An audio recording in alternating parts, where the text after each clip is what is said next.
Hi అండి, ఈరోజు నా వంకాయ టమాటా ఇగురు. దాంట్లో ఏమేస్తున్నానో తెలుసా? ఇగో వంకాయలు, టమాటాలు. నేను రాత్రి మార్కెట్కి వెళ్ళినప్పుడు గ్రీన్ పీస్ ఇవి దొరికినాయి, చూసారా? ఇవి తెచ్చుకున్నాను. ఉట్టి వంకాయల్లో వేసి వండుదాం అనుకున్నాను. కాకపోతే ఏం జరిగిందో తెలుసా? మనుషులు కనుక మంచిగా ఉంటా లోపల కుళ్ళు బుద్ధి చూపించినట్టు అవి కూడా పావు తెస్తే పావులో సగం వచ్చినాయి. చూడండి, ఉల్లిపాయ పచ్చిమిరపకాయ వేగుతుంది. వేగినాక వంకాయలు వేసి మగ్గబెడతా, తర్వాత టమాటాలు వేస్తా.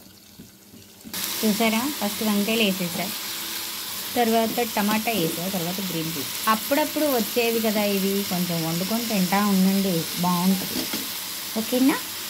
చక్కగా ఉప్పు పసుపు వేస్తే ఇలా మగ్గుద్ది. చూడండి, నిదానంగా మగ్గబెడితే కూర భలే టేస్ట్ ఉంటుంది. చూసారా? ఇలా చక్కగా కొత్తిమీర వేసేసుకుంటే గుమగుమలాడే వంకాయ టమాటా, అదేంటది పచ్చి బఠానీ కూర రెడీ. చూసుకోండి, కావాలంటే మీరు ఇలా ఒకసారి ట్రై చేసుకోండి. కాకపోతే సిమ్లో వండుకోండి, చాలా టేస్టీగా ఉంటుంది. Bye friends.